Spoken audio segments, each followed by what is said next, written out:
Good morning and welcome to my organic Macon, Georgia garden. I'm Lisa Ann Spencer.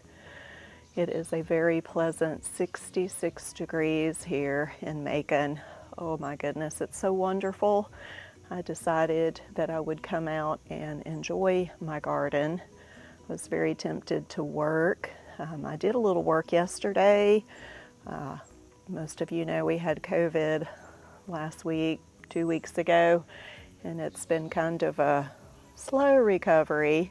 But I came out and worked yesterday for about an hour and got really hot and then felt bad the rest of the day. So that wasn't a good idea. So I thought today I'm just going to come out and enjoy my garden. So let me show you a few video clips of just some pretty things to look at.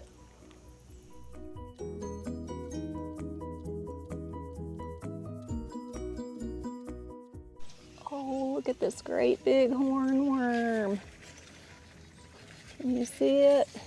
Right there. I'm just going to leave him be, which I may regret later, but they have such a beautiful moth.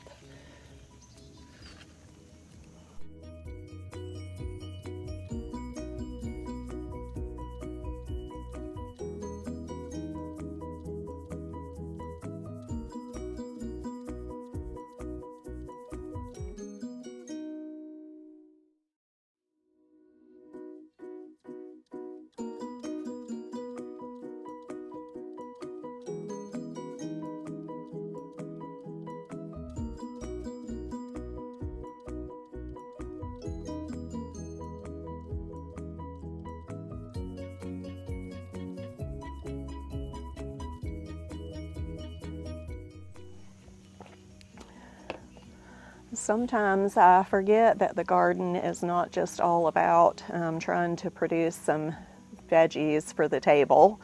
I get real obsessive over things. I know it can be a good quality because you can get stuff done, but it can also take the joy out of things. So today I'm stopping to smell the roses, literally and figuratively. I did want to share with you something that's been on my mind. Often I come out into my garden and because I'm a student of the Bible, there's always things that I see and notice and experience that remind me of stories from the scripture. And when I use the word stories, I don't mean it like a little kid's story. I almost don't like using that word, although it is true. It's history. It's true stories. Every word in the Bible is true, and you can trust in it fully. But anyway, back behind me, not sure if you can see it, along the fence, I've showed it many times before, is a muscadine vine. My father-in-law, he's so sweet and he's so fun. He'll be eating a grapefruit and say, wow, this grapefruit's really good. I'm going to save seeds. And he'll, put all the seeds into little pots. And same thing with a big, beautiful lemon or any kind of citrus or apple or whatever. He just likes to experiment, and that's a lot of fun. So over the years, he's passed me some plants. He's like, hey Lisa, you want to try this muscadine that I grew from seed? So of course I'm like, yeah, I'd love to do it. So anyway, this muscadine behind me was a gift from him, and I've been nurturing it for 3 years.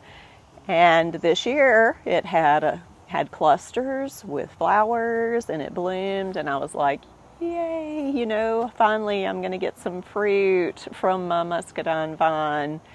And, when you grow things from seeds, you don't know what you're going to get, and that's half the fun of it, right? But I was expecting, grapes, muscadines, good fruit, and what I got was wild grapes.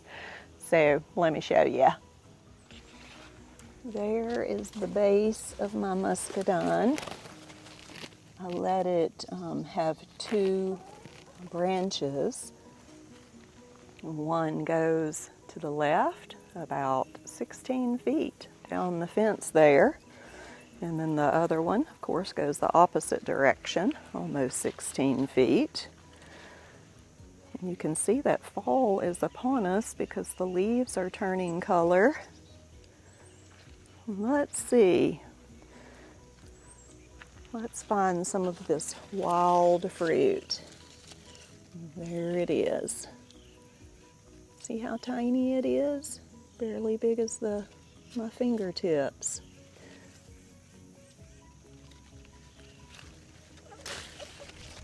Oops, see, the chickens are gathered around. They appreciate it. Look, there's some more. There's some beautiful clusters there. Pretty to look at. So there's one of the little clusters.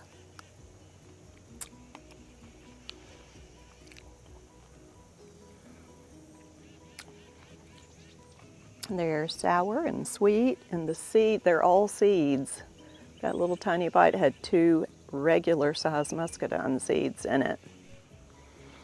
Here, chick, chick, chick, chick, chick, chick, chick. They love them and fight over them. So you can see that while they're cute and they make great chicken feed, and you can, snack on them and, have a little bit of pleasure from them. As far as usefulness to me, they are of no use. I can't make jelly with them. I can't make juice.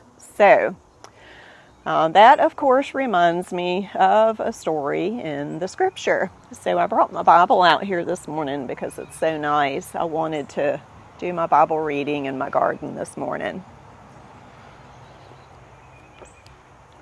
So if you'd like to stick around, I am going to turn to Isaiah chapter 5 and read this account to you of God's experience with a grape. So first of all, before I just start randomly reading in Isaiah, I always like to go back to chapter 1, verse 1 to find out the theme or topic. So it says, the vision of Isaiah, the son of Amoz, which he saw concerning Judah and Jerusalem in the days of Uzziah, Jotham, Ahaz, and Hezekiah, kings of Judah. That's the time period that Isaiah lived, and that's the time period that the book covers. Well, actually, it covers all the way out into the future because it's filled with prophecy. But anyway, this book of Isaiah is about Judah, the land and the city of Jerusalem. It has nothing to do with you or I today, but as the scripture is all profitable for us, there are things that we can learn from it. So it is, I'm not telling you not to read things that aren't written to you. You should read all the Bible, but just don't try to apply it to yourself because it'll lead you to confusion and it will stunt your growth as a Christian. But anyway, listen to this parable of the vineyard. Isaiah chapter 5 and verse 1. Now will I sing to my well-beloved a song of my beloved touching his vineyard. Well, the beloved is Jesus Christ, and the vineyard is Israel. My well-beloved hath a vineyard in a very fruitful hill. That would be Mount Zion. And he fenced it and gathered out the stones thereof and planted it with the choicest vine. So in Scripture, a vine is a nation. And in particular here, he is talking about plucking up the nation of Israel out of Egypt and planting it in the land of Canaan. And built a tower in the midst of it and also made a wine press therein. He was thinking ahead. He was looking forward to getting grapes and wine. And he looked that it should bring forth grapes, and it brought forth wild grapes. And now, O inhabitants of Jerusalem and men of Judah, judge, I pray you, betwixt me and my vineyard. What could have been done more to my vineyard that I have not done in it? Wherefore, when I looked that it should bring forth grapes, brought it forth wild grapes. And now go to, I will tell you what I will do to my vineyard. I will take away the hedge thereof, and it shall be eaten up, and break down the wall thereof, and it shall be trodden down, and I will lay it waste. It shall not be pruned nor digged, but there shall come up briars and thorns. I will also command the clouds that they rain no rain upon it. For the vineyard of the Lord of hosts is the house of Israel, and the men of Judah his pleasant plant. And he looked for judgment, but behold oppression, for righteousness, but behold a cry. So this is an allegory, so to speak, about Judah and about the city of Jerusalem. And what God, the fruit that he's looking for is judgment and righteousness. But Israel was corrupt and it was wild. So that defines what wild is for us. God wanted it to be fruitful and useful to him, and instead it was wild and useless. So you can see, I hope, why my muscadine would make me think of this story. Well, we see God here, what he says he's going to do. Basically, he's just going to abandon it. He's going to take away the protection from around it. He's not going to rain on it. He's not going to dig it. That means to fertilize it. He's not going to prune it. Okay, he's going to leave it desolate and let thorns and briars and weeds come up around it. That makes sense. I'm not going to do that. I'm going to follow another example in Scripture that's very similar to this in Luke chapter 13. All right, this is Jesus, and he's speaking a parable in Luke chapter 13 and verse 6. He spake also this parable. A certain man had a fig tree planted in his vineyard. We know what the vineyard is. It's the land of Israel. And he came and sought fruit thereon and found none. Again, the fruit that he's looking for is judgment and righteousness. Then he said to the dresser of his vineyard, Behold, these 3 years I come seeking fruit on this fig tree and find none. Cut it down. Why cumbereth it the ground? So, who came to Israel for 3 years looking for fruit? Well, Jesus himself did. His ministry was a 3-year ministry as an adult to Israel to seek fruit on this nation that he had so favored. Verse 8, and he answering said unto him, so this is the dresser of the vineyard, he says, Lord, let it alone this year also, till I shall dig about it and dung it. So there we see digging equals dunging, fertilizing it. Verse 9, and if it bear fruit, well, and if not, then after that thou shalt cut it down. So I'm not going to wait another year. I can already tell that the fruit on this muscadine is worthless, so I'm going to go straight to verse 9 and I'm going to cut it down. Okay, so I can make a practical application from this verse, but doctrinally speaking, Jesus, after he died on the cross, was buried, and rose again, he came back to Israel with the 12 apostles and the 120 that was in the upper room, filled them with the Holy Ghost. That is the dresser fertilizing the fruit tree.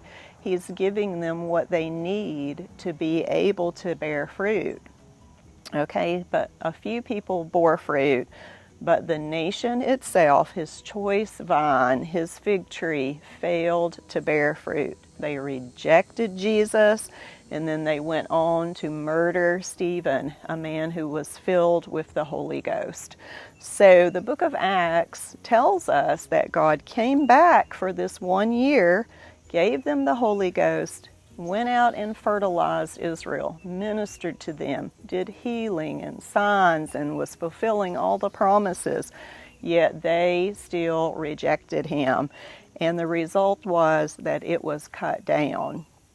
So Paul explains that to us in Romans chapters 9, 10, and 11. So if you want to go read those, you can see that Israel stumbled, they fell, they were diminished, and then God called the Apostle Paul to be the light to the world that Israel was supposed to be.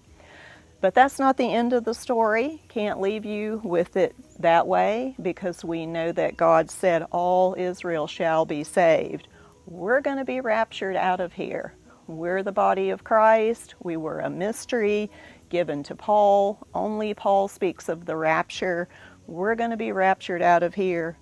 Jesus Christ is going to return to the earth and do all the things for Israel that he said he would do after he tries them with fire, the 7-year tribulation period. Okay, so when it says that Israel is cut off, it is temporary. There's a stump left there that will sprout again, and all Israel shall be saved. I hope that that helps you. And next time you see me here in my organic Macon, Georgia garden, the muscadine will be cut down and thrown in the fire. So I thank you for watching. I hope that you enjoyed this somewhat different garden tour today, and I look forward to seeing you at the end of the month collaboration.